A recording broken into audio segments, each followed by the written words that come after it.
പപ്പടത്തേലെല്ലാം മസാല പിടിക്കും. പപ്പടക്കറി റെഡി. അച്ചായൻ ഉണ്ടാക്കി തന്ന പപ്പടക്കറി ഞാൻ ചോറിലേക്ക് ഇടുവാണ്. ചോറിലിട്ട് മിക്സ് ചെയ്യുന്നതിന് മുമ്പ് നിങ്ങളെ ഞാൻ എടുത്ത് കാണിക്കുന്നു. എൻ്റെ ആ ചങ്കൂറ്റ ചൂട് പപ്പടക്കറിയൊക്കെ എടുത്ത് കാണിക്കാൻ. ചായൻ ചോറിനകത്ത് ഇട്ട് ഇളക്കി തുടങ്ങി.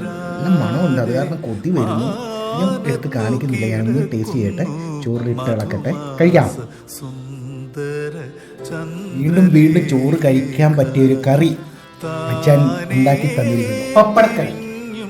ഞാൻ ഈ വീഡിയോ കണ്ടിട്ടുണ്ടെങ്കിൽ ഇങ്ങനത്തെ ഒരു റെസിപ്പി ഒന്നും അല്ല കേട്ടോ. അച്ഛൻ ഒരു special recipe, highly taste recipe.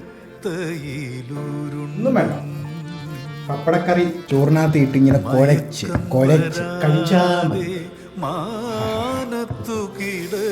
ഓഹോ, ഇത് കാണുമ്പോൾ അറിഞ്ഞൂടെ ഞാൻ ഇങ്ങനെ മനസ്സോടുണ്ടാക്കി തരുമ്പോൾ